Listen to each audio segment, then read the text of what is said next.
Well, first of all, we're going to talk about the stone. Kui'ai, the Hawaiian use the stone to pound the poi in the legal way of doing things. So all these rocks here, before you pick it up into to make it into any utensil for pounding poi or anything, you go to the stream. The stream is the free giving for the Hawaiian, you know. So if the rock fall in the mountain, it's going to roll all the way down until it reach down to the beach. So you go down and make a selection of the rocks which you're going to make kui'ai. So rocks, you have to choose a rock. Well, this is already chosen already, but if you get a rock, the plain rock,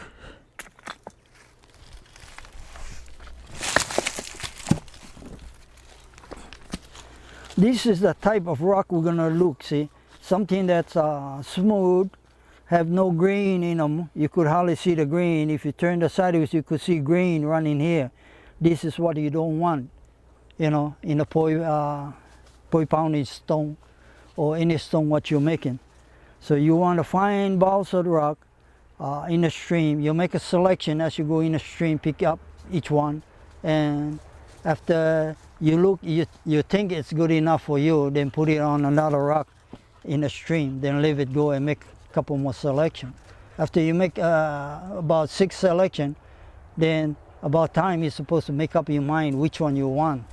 So then you think in your mind which you had pick up. After you pick up that stone, you have to know guess the weight of the rock. If you get the weight of the rock, then you know if you make it into a poi stone, after you cut everything down, you're going to get the amount of poundage that you want the stone to be, you know. So that's the first thing after you select and you take the weight. Then when you're on the way back, you make one selection, only one stone to the stream as you come home. Then after you make all the selection that you choose only one, then you talk to that one stone. I'm going to take you home. I'm going to make you into a kui'ai or poi pounding stone. You know, you have any objection, let me know. I'm going to give you 7 days, 4 days at my house, or 7 days, you know. Then I'll bring him home, then put it in a corner of my yard in my house. Then after the 4 days or the 7 days is up, then it didn't give me, Hawaiian we say kipolo dream, you know. So if you don't have any devil dream about this stone telling you to bring me back, you know, if you have that, then there's no doubt the next morning you return this stone back to the same stream you had picked it up from. If not, I don't know what's going to happen with you. You know, a lot of folks got kicked back from the stone, and a lot of them died. You know, so that's entirely up to you. You know, so the old man, you know, the old man is Pond. We call him Pond Kamahele. You know, but actually. Kamahele is his first name and Pond is his last name, you know. So that is my kumu, my teacher that taught me maybe 40, 50 years ago, you know. So after I make the selection and everything, no problem from the stone, you know. Then what I'm going to do, then bring it over here, sit down. Then I'm going to shape the stone. Even like this stone here, which I made a marker over here. This stone made a marker here. This is going to be the poi here, or the head of the knob of the stone. This here. So made ring around here. Then you can see how much you have to take out all of these junks on the side by just chipping it out slowly. You know. Then you're gonna shape that stone all the way up until you got them to this type. If you got a shape like this and everything, then what you're gonna do now, you got the pōheo atop here, then the kai is going to be the cutting edges over here, the mole is the bottom. So this, after you got it shaped up, the kai is going to be the certain size. So when you lift it up and put it this way, you're going to see the diameter in here, which you want might be 4 inch in diameter or 3 inch.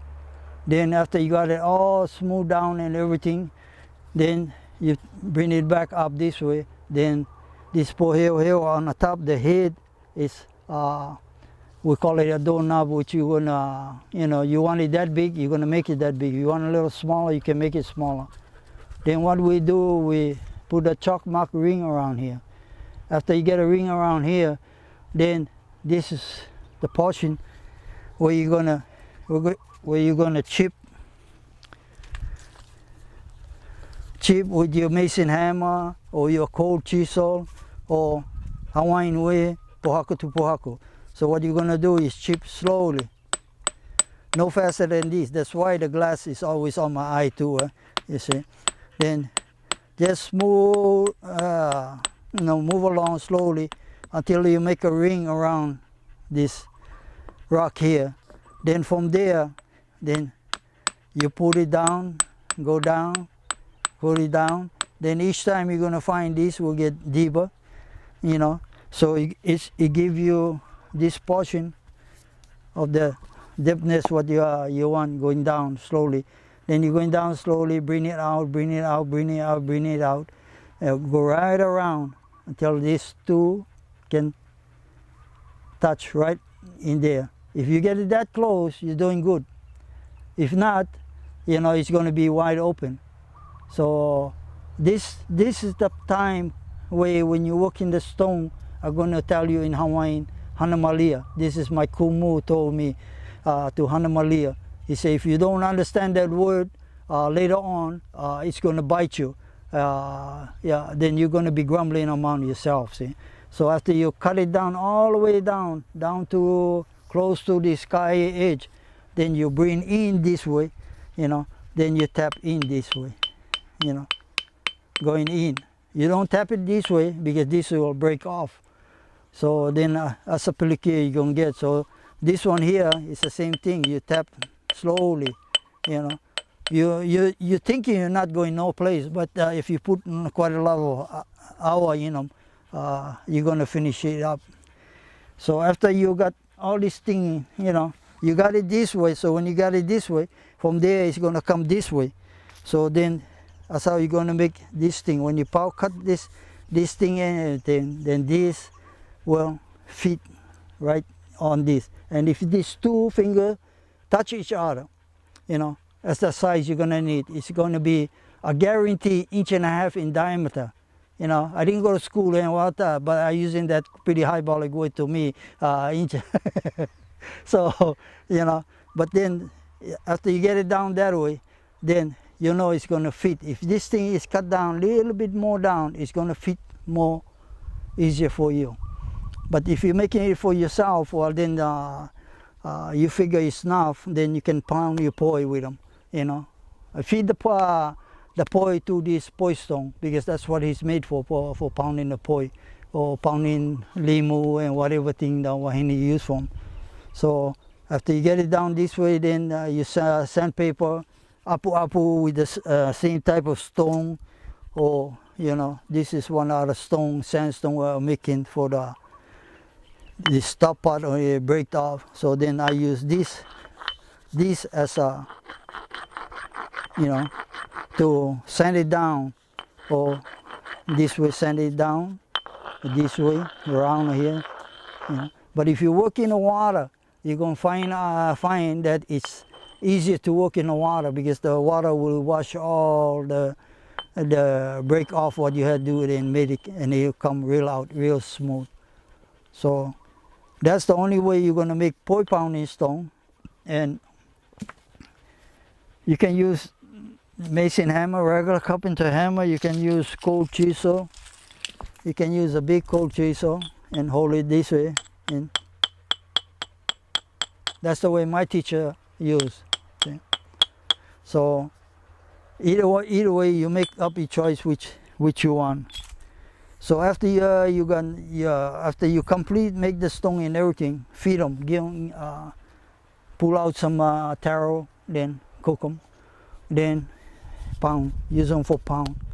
Then you're going to find out that if you're using that stone as your personal stone, you're going to find out as you use it more often, sometimes it's going to hurt your hand right in this portion here, see, or down this portion here. It might be too wide. So then as you use this stone all the time, then you know the correction way you got to do. So all what you have to do is use the Hawaiian up with the stone fire, then smooth it out in the water. Then you get it to the shape to your hand, then you find out you can pound poi all day long without your fingers getting sore. So that's the portion of the poi pounding stone. How you gonna go get it and make it and finish. And this is the type of stone that you do the same thing what you to select and everything down the ocean and all that. This is Momomi sandstone. There's only two of these big like this, that one is in Kauai and one is home here. The two came from the same rock. So this sandstone is just as hard as this rock to make this poi stone. Everybody will figure out the sandstone would be much easier, but no, it's still the same thing. You know, it takes quite a lot of time and takes quite a lot of skill for making this poi stone. And if you don't need it, don't go for it. But if you need it, well, then you have to go for it, you know. And this is a Kauai ring pounder, which is a challenge to me, which I made this, trying to make it down to 2.5 pounds, the average size in Kauai, a ring pounder. Then the 2 thumb will go in here and you hold this way and pound on the board and roll it this way, see. And a lot of folks say, oh, you can use it like an iron. Yeah, you could use it like an iron. But this one here is 7 pounds, so the poundage is too far gone. But my wife didn't want me to cut it anymore because he said, because already it's hard enough to make the hole in here, you know. So I left it go that way. Then this one here, so all stone pound, you're making a pounder out of them. This is the way the kukui nut pounder, which when I was young, we found quite a lot of shaft this way, and found right near to, you know, found near to a rock, which this thing was in like that, see. So this I made my own, but the one my dad had is like that, stay inside, see, shape inside. The poker is just so and so deep. This pounder is not to make for the whole community in Amona, you know, it's just for a personal in Amona where you're making for your own self. So you're gonna find that when you pound kukui nut in here with the pakai, with the salt to make in Amona, it comes out real nice, and when you put it in the bottle and everything. And this is they use quite a lot of these rocks for all this.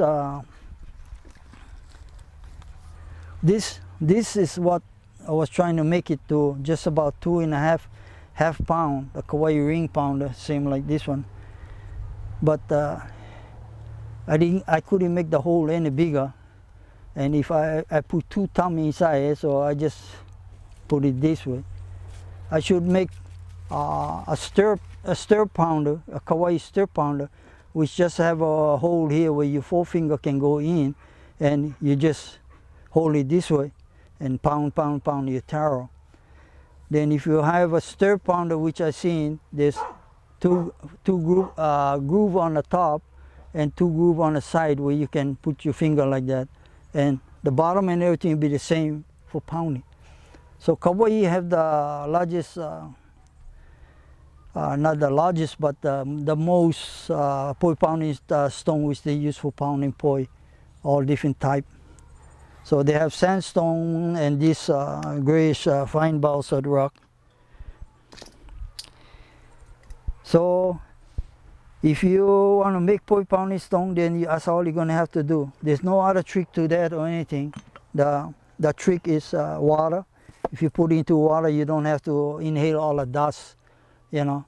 So Well, a lot of folks says they pulverize them or whatnot. I don't know, even the word too hyperbolic for me, you know, to make it into powder form. But actually, it goes into powder form because when you start pounding, you know, it just all dust to dust and chip to chip, you know.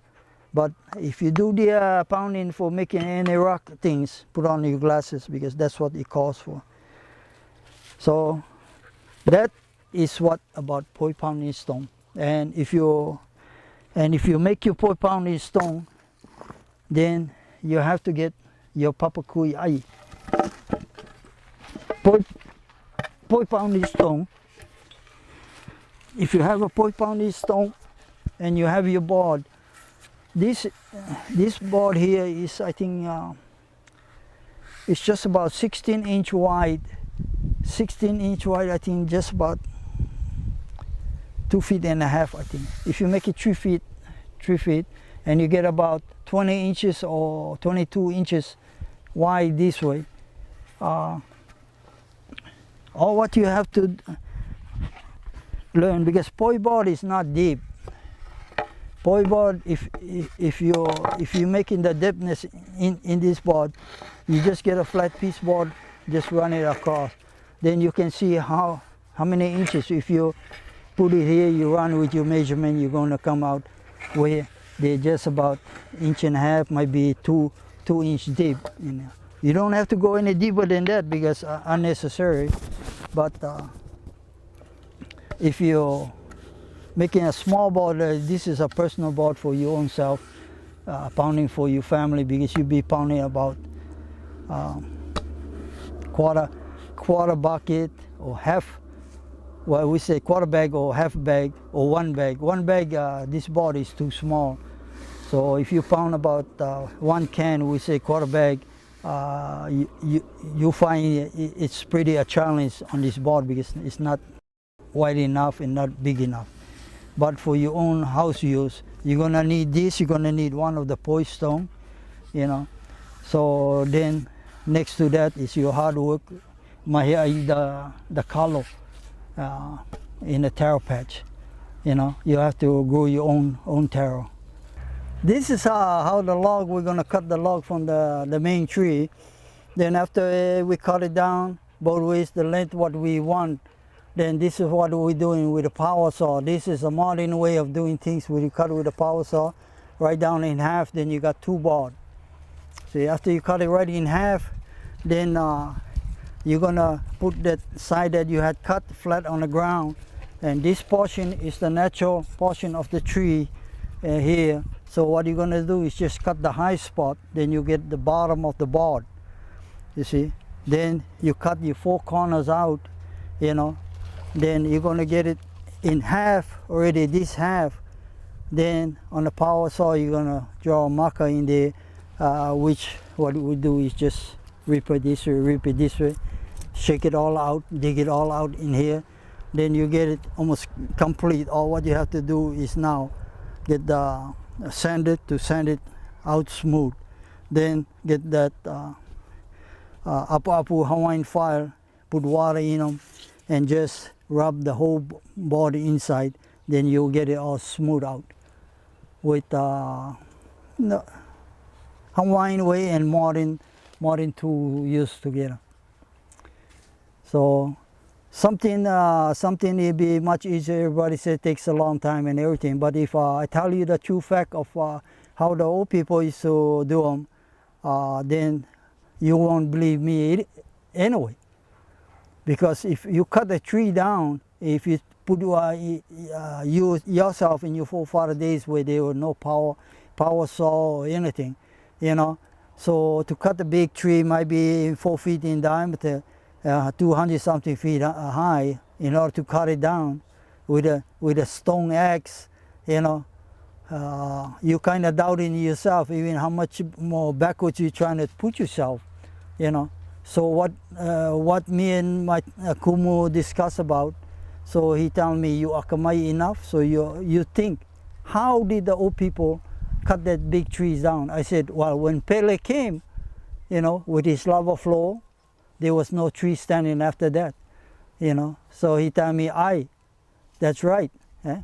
He said, because if the fire can burn the bottom, the tree gonna fall down. You're gonna cut it down already. So if you cut it down by the fire which man make, you can control. You drop the tree down, then you can put a fire right in the middle or between. Then you can burn cut the portion of log what you want. Then from there, he said, if you put all that stone axe rock with sharp, you put it down in the middle of the log and pound it in, then you will split the log down in half, because the grain is running around like that. So once you split it, you split right down. Then you got two half. Then all what you have to do is make a big imu. After you get a big imu, put all your selected stone in there, just like a mechanic with all his tools. Then get the stone red hot and everything. Then all the stone you'll be putting it on the board. After you have to cut it in half, what you're gonna do, you select all your stone, the flat stone, it's red hot, you line it up all inside here and let them burn. You see, they do it when it's green or when it's dry. When it's dry, more control you have to use. When green, you don't have to use control, because it'll take time to burn the green. But then you can burn it down and everything, then throw the stone after it get cool off, throw it back in the imu to re-hot it. Then put new layer of rock inside here. Then at the same time with your stone axe, you can chip all high spot. They're all charcoal already, just chip it off. Then keep going down until the depthness what you need inside here. Then after you get down to the deepness what you want, then get your file again. Then you file the whole thing inside. Take all the burn mark out over here. You can shape the outside. You can you get the green bamboo. The people don't understand what I'm talking about. When I talk about green bamboo, I mean green bamboo. It grows high, but the leaf haven't come out yet. So that's the bamboo what we cut them, then split them in half. Then you can pick up any stone like this. If you get the bamboo, you can split it on and hold it. Then with the red hot, you can burn all the outside part to get it down to smooth as what you want. The inside, the same thing, you can hold them if you want to make it faster. The bottom here is the same thing. You put all the stone up over here, and this will be the natural edge of the tree, the roundness of the tree. So you only took part of them, burn this part of them. This is a natural here. You just pull out the bark. You see. Then with the apu Hawaiian fire or the coral, you can sandpaper them all around, make it smooth. Even down the bottom, you can make it smooth and everything. And after you get through with all the inside and everything, who knows whether you had made it with a fire. See, that's why even the old man, he, you know, my kumu tells me the same thing, because he says, you look all the calabash, the biggest calabash they got in the museum, the calabash, the wooden umeke is so highly polished. And then when you look inside, there's no burn mark, no nothing, even the outside. In fact, when you look the outside and everything is so highly polished that you can see your image in there. So that's what people don't understand. You know, they said with the stone axe they had dug it. Yes, they did. They did part of that, but they did a lot of burning. Because why? Because I found a small little calabash in the taro patch where they had put in a taro patch to make it turn black because of the taro patch mud. But they didn't finish it out. They didn't take out all the burn mark. That's why I knew they burned it inside. Then my kumu says, "Aye, that's pololoi." See, but he said we wasn't living it at that time, so there's no proof that, you know, that the Hawaiians did that. So whatever way they said they had dug it out with a stone, there's no proof that we haven't haven't even seen with our own eye. So living is seeing is believing. If you haven't seen, well, you cannot say anything. You just say, I believe that, you see. But after they had burned inside and scraped all the burn mark and everything, and highly polished, then nobody can say that you had burned it. So if you got a lathe machine, you know, they're going to turn certain way, so you can make it much easier. But I don't see anything different, because the Hawaiians took the natural tree. If the tree was growing up just straight tree, then they will have just straight two sides. They just split it in half. They can make two board. If they're 8 feet board, they can split it down the middle and get two 8 feet board, you know, for double. And so they always, ohana system is worked by the family. They cut the tree down, the family, father, son, generation, all help out how to split the board, then make their own poi board. Then each stump where they had cut will be only two. So you got one pair, I got one. Then the next one cut, you get one pair and I got one. You know, keep going that way. So then after they get through, that's how they had help all the ohana system make their own poi board. The things what I had learned from Mr. Pond Kamahele, you know, we call him Tutu Pond. This thing was handed down from father-son generation, you know. So I thought was only him giving it to me. But he says, no, the knowledge comes from his great-great-great-grandfather all the way down to his father, down to him, you know. And there's no different what they talk about, you know, to get the stone, to get the board, how to make the board and everything else. So he said, after you power and everything, he said the poi board, same thing, you smell with poi at top. And to cure the board, a lot of them, they use mango, so mango have little bit bitter inside. To take out the taste of the board. So what they do, they put salt water inside. If they don't have salt water, they put regular water, then they put the pakai inside, the regular salt in them, and make it salty, then leave it in the board for a couple of days. So that will draw out the bitter or the taste of the log that will come out. So when they pound poi atop that, they're going to do pound the poi over there, you know, then just smear them on the board, The calabash is the same thing they do, smear it on the calabash, then leave it go that way for a couple of days. Then they're going to peel all that, I want to say papa on the board, you know, that extra thing over there, and they eat it. So when they eat it, then they know whether the board is still bitter or already don't have the taste or the smell of the, you know, actual board. So that will be, then it's all clear for them. Then from that time they put, and we'll make it the same thing. From there on, they can put the poi in there and cover it up and hang it up, and the taste or the bitterness won't be in. So that's the only way I will learn. So hopefully, if people have anything better, well, come out and show us. I'm old, I'm 73 years old, going to be 73, so if anybody older than me have something better, then let's hear it.